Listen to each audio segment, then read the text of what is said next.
kembali lagi di 3CM Center, Cool, Critical, Creative, and Meaningful. Kali ini, kita akan membahas mengenai pecahan, terkhusus cara mengubah pecahan ke dalam persen, serta mengubah persen ke dalam pecahan. Oke, langsung saja. Untuk yang pertama, kita akan membahas cara mengubah pecahan ke dalam persen. Nah, persen memiliki penyebut 100 jika masih dalam bentuk pecahan. Artinya, jika kita masih memiliki nilai pecahan yang akan dibentuk dalam persen, kita harus ubah dulu nih penyebutnya menjadi 100. Langsung saja. Untuk cara yang pertama, kita bisa mengubah penyebut menjadi 100, seperti yang saya bilang tadi. Oke, contohnya, semisal kita diberikan 3/5. Kalau kita lihat, penyebutnya 5 kan ya? Berarti 5 dikali berapa nih supaya jadi 100? Ya, kita kalikan dengan 20. Ingat, jangan kalikan 20 ke pembilang atau ke penyebutnya saja ya. Harus kedua-duanya, ke pembilang dan ke penyebut. Karena, jika kita kalikan ke salah satu saja, maka nilai dari soal atau pertanyaannya akan berbeda, jadi tidak boleh. Oke, sekarang kita mendapatkan hasil 60/100. Kalau kita lihat, di sini penyebutnya sudah 100 ya. Otomatis kita bisa langsung ubah menjadi persen, yaitu 60%. Oke, ini untuk cara yang pertama.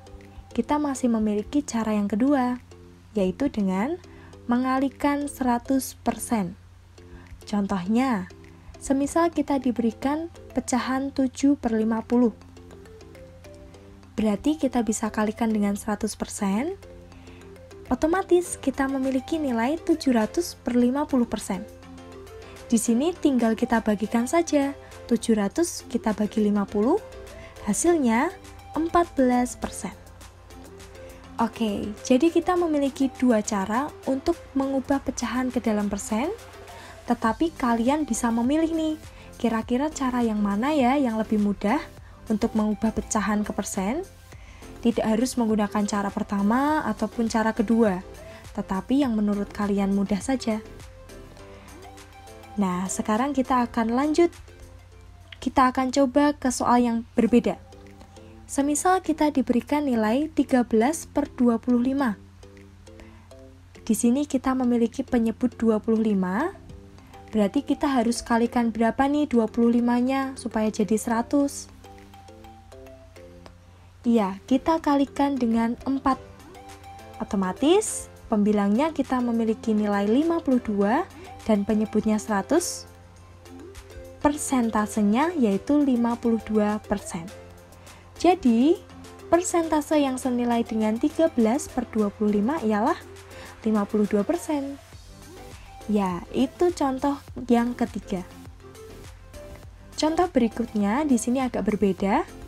Semisal kita diberikan nilai 24/300. Kalau kita lihat, penyebutnya 300. Supaya jadi 100, 300 harus dikali berapa? Atau malah 300 harus dibagi berapa? Ya, betul. Kita harus bagi 300 ini. Kita bagi dengan 3. Untuk pembilangnya juga ya. Jadi kita mendapatkan hasil 8/100. Nilai persentasenya yaitu 8%. Oke, jadi persentase yang senilai dengan 24/300 ialah 8%. Nah, itulah cara mengubah pecahan ke dalam persen. Kita masih punya bahasan berikutnya, yaitu cara mengubah persen ke pecahan. Langsung saja, contoh yang pertama, semisal kita diberikan nilai 45%. Artinya, di sini tadi kalau kita ingat-ingat, harus penyebutnya itu 100 kan? Ini kita ubah jadi 45/100. Sampai sini saja sudah benar. Tetapi kita bisa sederhanakan lagi dengan membagi pembilang dan penyebutnya dengan 5. Nah, Untuk hasil akhirnya paling sederhana, kita memiliki pecahan 9/20. Ini untuk contoh yang pertama. Contoh yang kedua, semisal kita diberikan nilai 9,6%. Artinya, kita bisa tuliskan dalam bentuk pecahan yaitu 9,6/100. Jika kita lihat, pembilangnya di sini masih dalam bentuk desimal ya. Masih ada satu angka di belakang koma.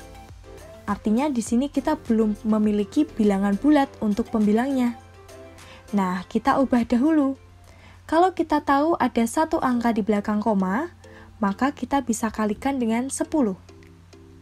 Artinya, kita memiliki hasil 96/1000. Sampai sini saja sudah benar. Tetapi kita bisa bagi lagi supaya lebih sederhana. Kita bagikan pembilang dan penyebutnya dengan 8. Maka kita memiliki hasil 12/125. Nah, ini contoh yang kedua. Contoh yang ketiga, semisal kita diberikan nilai 0,31%.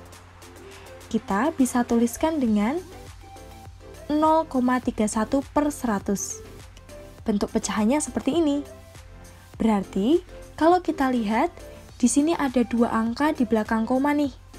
Kira-kira supaya jadi bilangan bulat, kita harus kalikan berapa? Ya, kita harus kalikan dengan 100. Berarti kita memiliki nilai akhir 31/10.000. Nah, demikian cara mengubah persen ke dalam pecahan.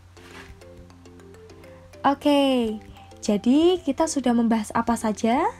Kita sudah membahas dan mempelajari cara mengubah pecahan ke dalam persen, serta mengubah persen ke dalam pecahan. Nah, sampai ketemu lagi. Semoga bermanfaat.